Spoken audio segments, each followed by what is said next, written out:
Hi viewers, today మనం Telangana socio economic అవుట్లుక్లో 12th chapter forestry and environment గురించి నేర్చుకోబోతున్నాం.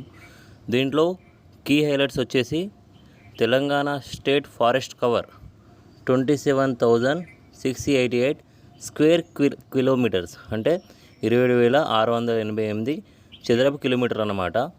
ఓవరాల్గా మన తెలంగాణ జాగ్రఫికల్ ఏరియాలో పర్సంటేజ్ చూస్తే ఇది 24.69% ఉంది. ఇది important. So Telangana forest cover percentage ఇంత అన్నమాట. అయితే దీంట్లో మన తెలంగాణలో ఓవరాల్గా 12 ప్రొటెక్టెడ్ ఏరియాస్ ఉన్నాయి. దాంట్లో 9 wild life sanctuaries, 3 national parks.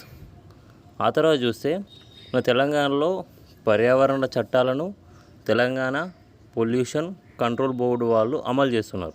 So వీళ్ళు ఇంప్లిమెంట్ చేస్తారన్నమాట ఎన్విరాన్మెంటల్ లాస్ని. తర్వాత మన తెలంగాణలో ఓవరాల్గా అంటే ఏమేమి స్పేసెస్ ఎంత ఉన్నాయి చూస్తే 2939 ప్లాంట్ స్పేసెస్ ఉన్నాయి, 365 ఏమో బర్డ్స్ సంబంధించి, 103 మ్యామల్, 28 రెప్టైల్. ఇంత జీవ వనరులు జాతులు ఉన్నాయన్నమాట. ఇలాంటి జీవ వనరులు అయితే మనకి రీసెంట్గా మిషన్ ప్లాస్టిక్ ఫ్రీ అమరాబాద్, అంటే అమరాబాద్ ఈ ఫారెస్ట్ ఏరియాలో ప్లాస్టిక్ ఫ్రీ ఉండడానికి మన ఫారెస్ట్ డిపార్ట్మెంట్ వాళ్ళు ఒక ఇనిషియేటివ్ తీసుకొచ్చారు. అదేంటంటే July 1, 2024 రోజు తీసుకొచ్చారు. ప్లాస్టిక్ ఫ్రీ అంటే ప్లాస్టిక్ రహితంగా చేద్దామని అన్నమాట. తర్వాత మనకి forest survey of India FSI report 2023 ప్రకారం మన తెలంగాణ అటవీ విస్తీర్ణం ఆల్రెడీ ఇక్కడ ఇంతకుముందు మనం మెన్షన్ చేసినట్టు 27688 చదరపు కిలోమీటర్లు. తెలంగాణలో చూసుకుంటే 24.69%. నేషనల్ యావరేజ్ చూస్తే మనకి ఈ సర్వే ప్రకారం 23.59% ఉందన్నమాట forest cover. So national average కంటే తెలంగాణ ఫారెస్ట్ కవర్ ఎక్కువగా ఉందని మనకి అర్థమవుతుంది. ఇది మనం గుర్తుపెట్టుకోవాలి. తర్వాత చూస్తే forest cover as percentage of total geographical area for selected states, అంటే కొన్ని స్టేట్స్ని సెలెక్ట్ చేశారు పర్సెంటేజ్ ఎంత ఉంది అట్లా చూసినప్పుడు మొత్తం ఓవరాల్గా కాదు, కొన్ని సెలెక్టెడ్ స్టేట్స్ ఇవి. ఛత్తీస్గఢ్ మనకంటే ఎక్కువ ఉంది, ఒడిశా మనకంటే ఎక్కువనే ఉంది. సో మనకంటే తక్కువ ఉన్నాయి చూస్తుంటే మహారాష్ట్ర, మన పక్క స్టేట్లు చూసుకుంటే మహారాష్ట్ర మనకంటే తక్కువ ఉంది, ఏపీ తక్కువ ఉంది, కర్ణాటక తక్కువ ఉంది, ఇంకా మనకు కింద తమిళనాడు స్టేట్స్, సౌదర్న్ స్టేట్స్లో. సో ఇవన్నీ మనకంటే తక్కువగా ఉన్నాయని చెప్పడం ఇక్కడ ఉద్దేశం అన్నమాట, అంతే. ఆ తర్వాత చూస్తుంటే డిస్టిక్ వైజు మన ఫారెస్ట్ కవర్ చూసుకుంటే ఏ డిస్టిక్లో పర్సంటేజ్ వరకు ఎంత ఉంది చూసుకుంటే టాప్ 5లో ఫస్ట్ ములుగు, దీనికి 64.64% ఫారెస్ట్ కవర్ ఉంది. తర్వాత భద్రాద్రి, అంటే పర్సంటేజ్ పరంగా ఆ ఏరియాలో పర్సంటేజ్ పరంగా ఎక్కువ ఫారెస్ట్ కవర్ ఉందన్నమాట. Mulugu first, Bhadradri second, Jayashankar third, Mancherial 4th, Komaram Bheem 5th. ఇక్కడ మనం గమనించాలి చూడండి, కొన్నిసార్లు మనం కొమరంభీం ఎక్కువ అనుకుంటాం, కానీ కొమరంభీం కంటే ఇక్కడ మంచిర్యాల ఎక్కువ ఉంది.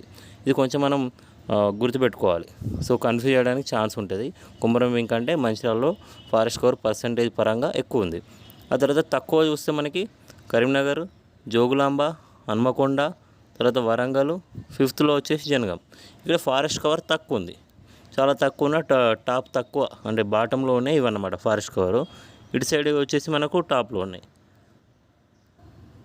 నెక్స్ట్ మనకి revenue from forest products in 23-24, అంటే 2023-24లో ఫారెస్ట్ ప్రొడక్ట్స్ నుంచి వెళ్ళి మనకు వచ్చిన రెవెన్యూ 32.08 crore అన్నమాట.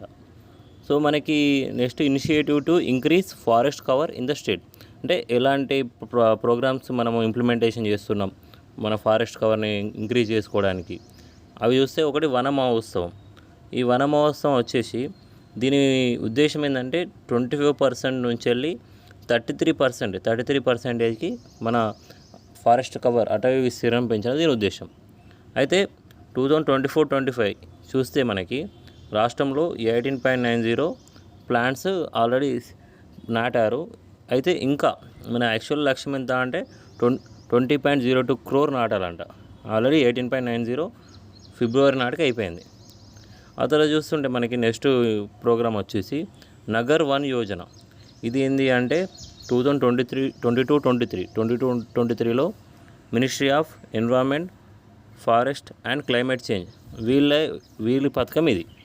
సో ఈ పథకం వీరి పథకం ప్రకారం 45 నగర వాటికలు, 2 నగర వ్యాన్లు మనకు మంజూరైనవి అన్నమాట. అయితే పట్టణాల్లో ఈ గ్రీనరీ పెంచడం, ఎన్విరాన్మెంట్ సంబంధించి మనకి అవగాహన కల్పించడం, అవేర్నెస్ పీపుల్స్లో కల్పించడం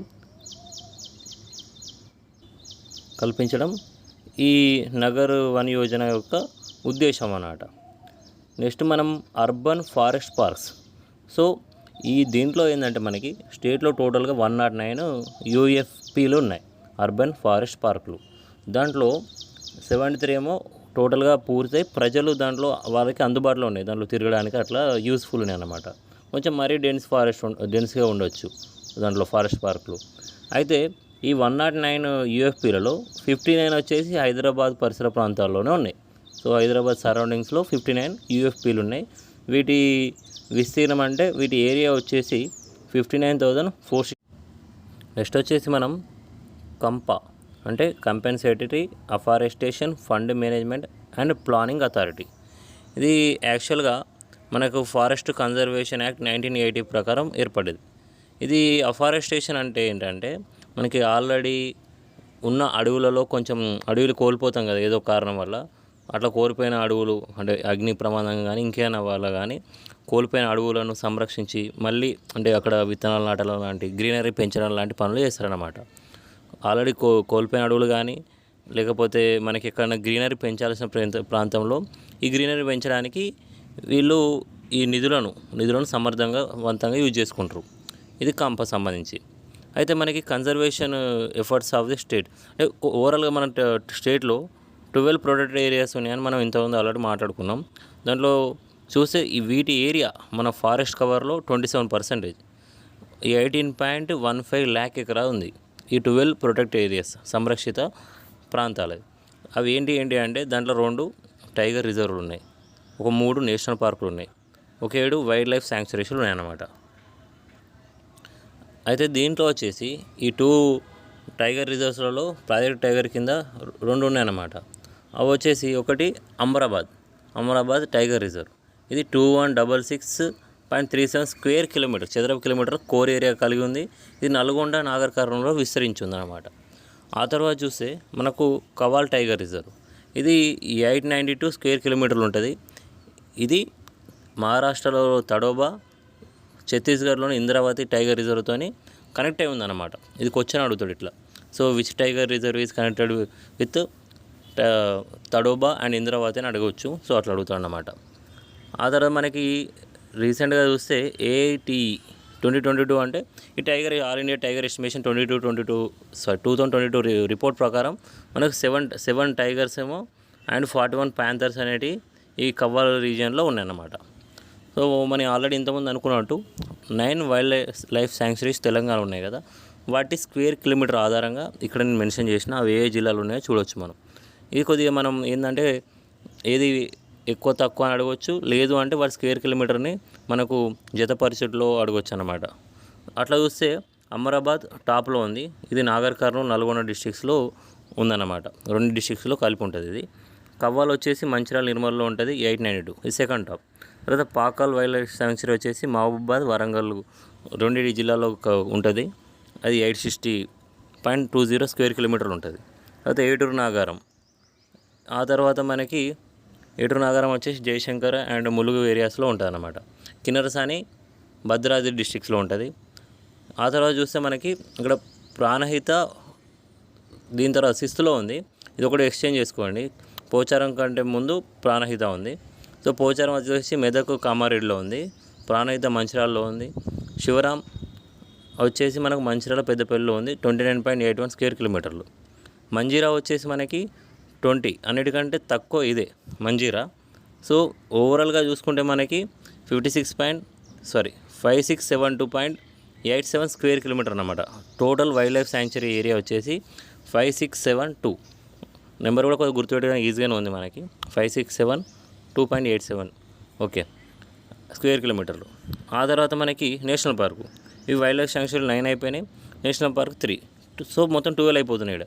సో ఈ నేషనల్ పార్కులు చూసుకుంటే అన్నిటికంటే ఎక్కువ విస్తీర్ణంలో ఉంది ఏరియాల పరంగా మహావీర్ హరినా వనస్థలి రంగారెడ్డిలో ఉంటుంది.